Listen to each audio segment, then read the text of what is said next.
Welcome to Thrive with Meghan and Harry. We bring you news, views, and commentary about Harry and Meghan. Let's thrive together, guys. Hope you are all doing well. First, I wanted to acknowledge some squaddies who are currently, um, going through a hard time at the moment.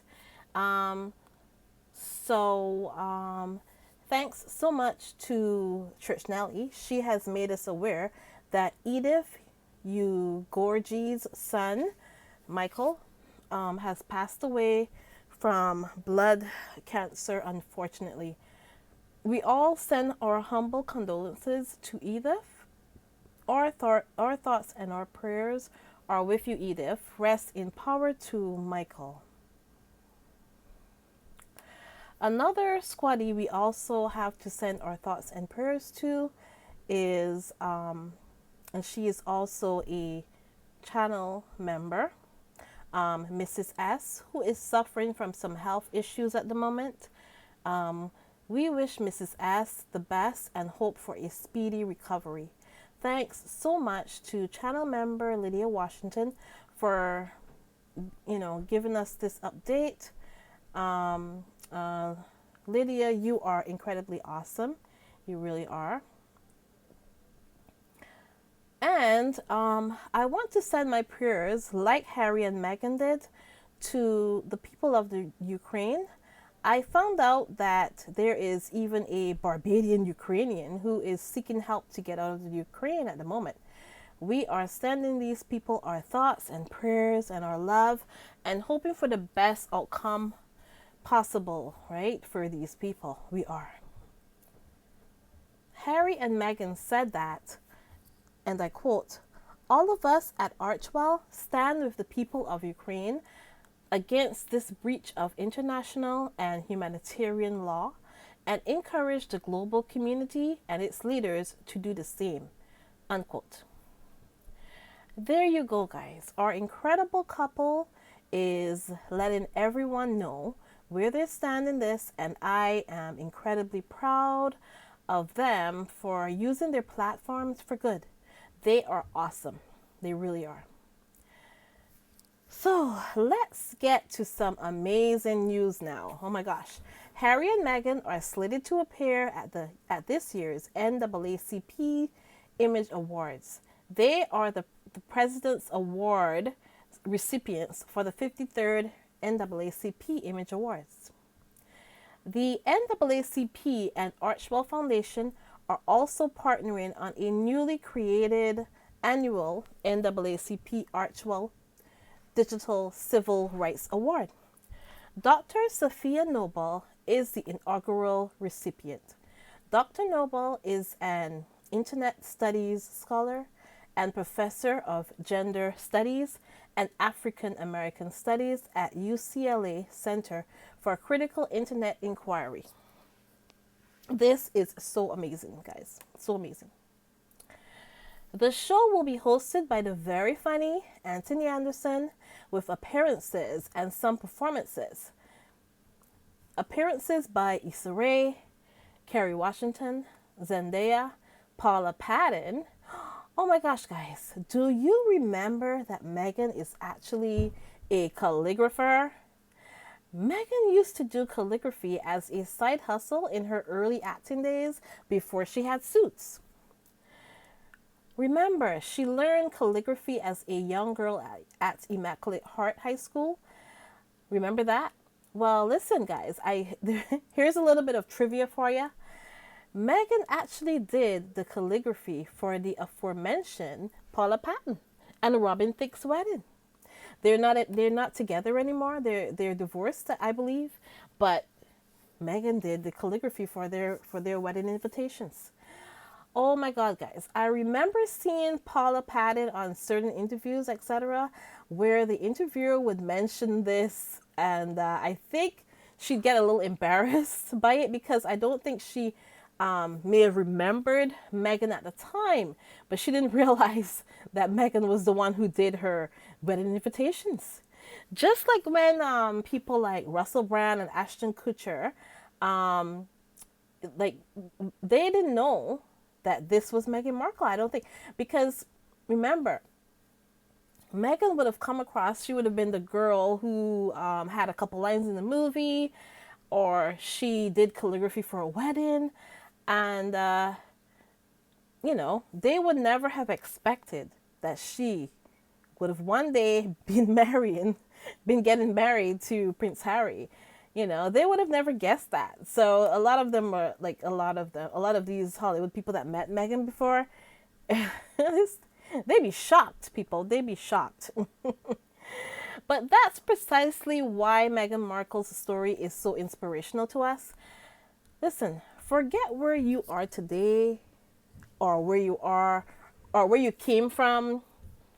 Forget that. If you have a dream and you work at it, you could next year be accepting an incredibly prestigious award, or basically it could be anything that pertains to your life, guys. Anything. Job, relationship, it could be anything. Work hard and we'll all achieve our dreams. That's the basic knowledge. That's just the thing. Work hard and you can achieve your dreams. And I really think Meghan shows us all that, to be honest. Either way, moving along, there will be a performance by the incredible Mary J. Blige and a whole host of other performers. And it will be held on February 26th and will be aired on BET. And I better not miss this. Oh my gosh, I better not. So Harry and Meghan now join the ranks of the Reverend Jesse Jackson, former Secretary of State Condoleezza Rice, Colin Powell, the Honorable Colin Powell, the late Colin Powell, I must add that, and President Bill Clinton. The President's Award is presented in recognition of special achievement and distinguished public service. So, guys, that's just amazing. And I am so happy, and I definitely want to see that. So, moving on, we recently found out that Harry has launched a lawsuit against the Associated Newspaper Limited, or the Daily Fail. You can call them the Daily Fail. And let me read a little bit about it here. Okay, so it says here, Prince Harry has launched a high court libel action against Associated Newspapers, or the Daily Fail. a spokesperson for the Duke of Sussex confirms, according to documents filed at the High Court in London by Harry's lawyers on Wednesday, the lawsuit relates, on February 20th, an article published by the Mail on Sunday, as well as the Mail Online, or the Fail Online, or however you want to call it, about his fight for security during visits to the UK. So Prince Harry sought a judicial review against a Home Office decision preventing him from personally funding police protection for himself and his family while in the UK. His legal team recently told the High Court in London that Harry does not feel safe bringing his 2 children to the UK following the loss of his taxpayer-funded police protection and the level of security and intelligence that comes with it. Right? So it says here now that the Daily Fail article in question claimed that Prince Harry tried to hide, that's what they're claiming, litigation against the British Home Office regarding the security issue, and said that he lied about offering to fund his protection during the UK visit in June to unveil a statue for his mother, Princess Diana. These people are nuts. So basically, we all know Meghan previously sued, and she received damages from the Daily Fail, and we all remember when she called them the Daily Fail, she said that they were a Daily Fail, and we all thought that was incredibly funny.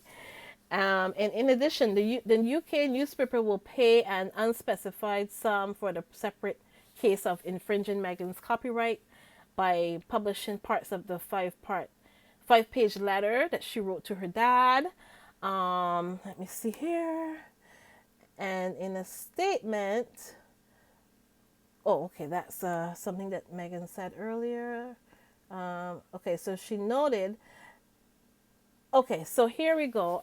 So this, I'm just gonna quote a little bit here. That Meghan said, "This is a victory not just for me, but for anyone who has ever felt scared to stand up for what's right." And she noted that while this win is precedent setting, what matters most is that we are now collectively brave enough to reshape a tabloid industry that conditions people to be cruel and profits from the lies and pain that they create. And I think that this, what she said, it can go for Harry's situation as well. So let me see what else it says here.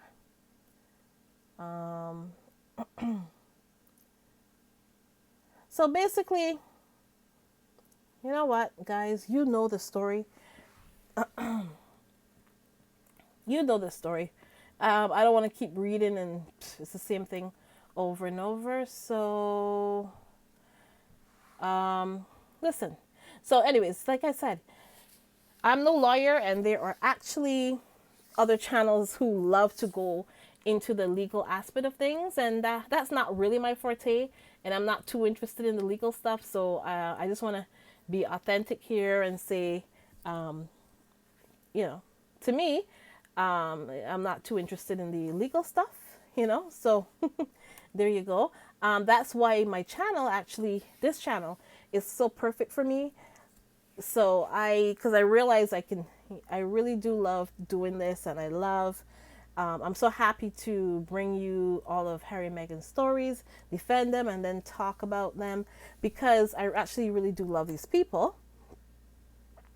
I would never have had one of those channels that talk about celebrities all the time, because I only like to talk about certain things that I actually care about, so that wouldn't really work. So I like, for instance, listen, I'll tell you one thing.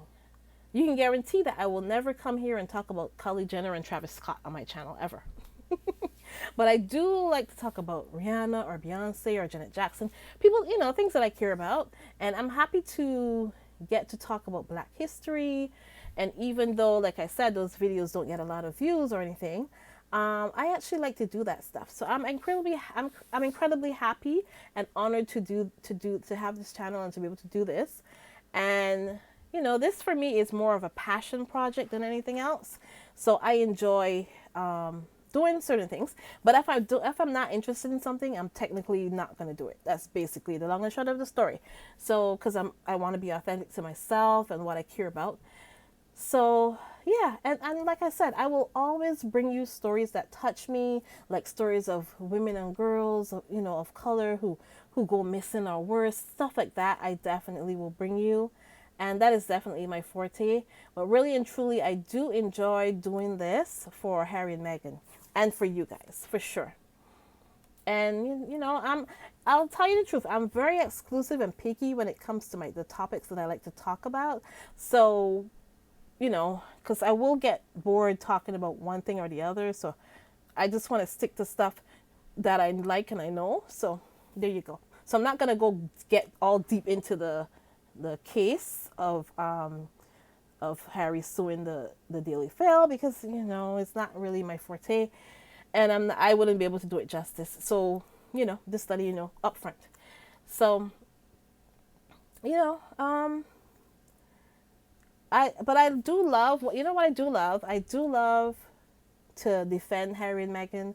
I love to tell their story. I love to share whatever they're gonna be doing. So that's my thing, because I believe these people, they are dynamic. They really are amazing. And I'm so glad that I can bring you the news and hot topics that I actually care about. And, it's very humbling. And I'm really happy, that I get a chance to do this on this channel. And you know what? We are building and getting stronger every day, guys, every day. So I really do enjoy this. Yeah. So moving along. Um, Listen, for most of this week, what we have been finding out is that the Queen has canceled most of her scheduled appointments, even the online ones. And we know the last time she really couldn't even move, she said. And there was even a guy that put out a story about the Queen being dead. Oh my gosh, some people, some people are unbelievable. They'll do anything for clicks. So there you go. He got really popular in that couple days.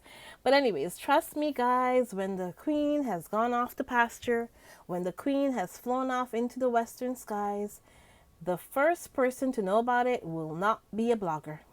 I can guarantee you that. It won't be, an Angela Levin, it won't be a Tasha K, and it won't be a Camilla Tominey. It will not be any of them. It will be actually official. There is a whole protocol that surrounds the Queen's death, and it doesn't involve gossip columnists, guys. Yeah, it doesn't involve any of those gossip columnists. So it's called Operation London Bridge. You can Google it and find out more about it if you want. And it's actually a whole system that happens. It happens when she dies, and the first thing that you'll see is an official message all over social media. There will be interruptions on television programs. There will be breaking news announcements all over the radio, and it's a whole thing. And it'll all happen like at once, and we'll all find out about it at the same time, and it'll be everywhere. So it's not going to be just one person saying it. Let's put it that way.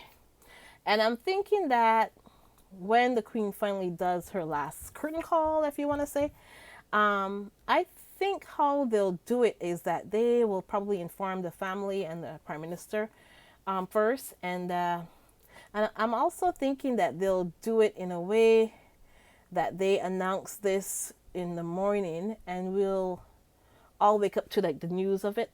And I think that's how they probably will plan it, because they love this pomp and circumstance. She'll want a whole day. She'll want it to be like, oh, you know what? Don't break the news in the middle of the night at like 3 o'clock in the morning or something. Like they're not gonna do it then. I presume they'll do it like in the morning. And so it will hit the newspapers. The newspapers will be able to print it or whatever and all that stuff. So I'm thinking that's the way how they'll want to announce it, because they want to make sure that they get the newspapers and stuff out and all that, and try to make the money off the newspapers. That's the whole thing. And like I said before, take everything they tell you with a grain of salt. They only tell you what they want to tell you. Let's put it that way. And, let's also remember as well to keep it in our collective consciousness that there are huge scandals going on surrounding the royal family to begin with. So let's not forget about this, and don't let the smoke screens and the smoke and mirrors and all that distract us. Remember that Randy Andy is paying out millions of dollars that he doesn't have. And it's, we all like suspect that it's taxpayer money, because none of them have come out and actually denied that it's not going to be the taxpayers' money, right? Because all the monarchy's money is actually shrouded in a whole cloud of secrecy. They are not transparent. The woman allegedly has all kinds of Swiss bank accounts and stuff, hiding her money, allegedly. They are not exactly truthful or forthcoming about their finances, yet they want to fight you when you suggest, that maybe they should lose the monarchy. Yeah, listen. Listen, guys. Have you ever seen one of these people that just like to defend the need for the monarchy, and how angry they get if you suggest that they really don't need the monarchy? They get angry. Oh my God. Listen, if somebody is going to be all angry at you, telling you why they need the monarchy, after that, I'm thinking, listen, they deserve the monarchy. Seriously, they deserve the P. Drew, they deserve the Tampon King and the Camilla, and they deserve mumbles and stumbles. Listen, if you don't recognize that you are suffering from the Stockholm syndrome, then all we can do is pray for you. Honestly speaking, I am not even gonna bother. But either way, guys, now I did a whole video on this, but I want to mention this other great news in case you haven't heard about it. Meghan's amazing Giorgio Armani dress has inadvertently made it into the history books, guys. Oh my gosh. Meghan's dress has won the prestigious Dress of the Year award from Fashion Magazine. The dress will be on display at the British Fashion Museum in Bath. It will be displayed in the History of Fashion in 100 Objects exhibit. That's incredible. Oh my gosh. And another thing that's awesome about this is that, do you remember the chairs that they sat on in that interview? The company who designed those chairs, which was incidentally, it was owned by a former Hollywood child actor. They sold out immediately, guys, immediately. And since then, since the interview, the chairs have been flying off the shelves and are apparently in back order at the moment. That's how desperate people are to be associated with Harry and Meghan. The lawn chairs sold out, guys. It is crazy. Another amazing thing that's going on is that, and this is for my Americans out there. According to my analytics, you guys are my #1 audience. So hi. Hi to you guys, America. Hi to the American people out there. Listen, we had some great news that President Biden has nominated the first Black woman to the Supreme Court. Her name is Judge Ketanji Brown John. Sorry. Oh my gosh. I don't want to mess this up. Her name is Judge Ketanji Brown Jackson, and she will be the first woman elevated to a seat on the High Court bench. What amazing news. It's doubly amazing that it is also happening in Black History Month, guys. Black History Month. Wow. Judge Jackson, 51, currently sits on the U.S. Court of Appeals for the D.C. Circuit. She has more than 8 years' experience on the federal bench, so she is highly qualified and pretty much exceptional. Listen, to get where she is, guys, she absolutely had to be exceptional. She is also a Harvard alumni, and she will be the first justice since Thurgood Marshall to have criminal defense experience. What an exceptional lady that is, and pretty much, you know, I'm sure she's overqualified for this gig. She is overqualified. So guys, I want to say thank you so much to channel member Arnold Sanders for the super chat that you sent the other day. And I also want to thank Alice Langdon, Nutty Doctor, the incredible Carol Lan, the incredible Cookies and Cream, and the amazing Mrs. S again. She is just amazing, guys. I really appreciate, you supporting my work here, and thanks so much for believing in me. Shouts out to channel members, the aforementioned Arnold Sanders, Cookies and Cream, the incredible Lydia Washington, and of course we need to once again send our thoughts and prayers to the incredible Mrs. S. She is going through a health crisis at the moment, so we want to send our love and our care to Mrs. S and her loved ones at this difficult time. So guys, I've got some amazing news actually. Listen, the channel is actually growing, guys. And as of today, we've got 1,915 subscribers. That is amazing. We're almost at 200 we're almost at 2,000 subscribers, and that's what we're aiming for by the end of March. Let's make it happen. And we have over 136,000 views to date on this channel. So that's pretty great too. So guys, that's an incredible thing to celebrate, and I believe in acknowledging milestones and thanking people. I believe in that. people who come here and support me every day. Yeah, I believe in thanking people. People like Anna, and I can't pronounce Anna's last name. I think it's Espinoza, but I don't want to try. I tried Anna, I did. So Anna and Lydia, Church Nelly, Fancy Arnold, you guys are always here, and I have to make a list of the people who I know that are always here, and I have to acknowledge you guys. And I don't know all the names offhand, but thanks so much for your continued support, and thanks so much for just for backing me. And please remember to like, subscribe, and share this. Thanks so much if you've sent any super chats or a PayPal. I really do appreciate it, guys. And remember that Meghan said it's not enough to just survive something. That's not the point of life. You've got to thrive. You've got to feel happy. Unquote. Thanks so much, guys. Bye.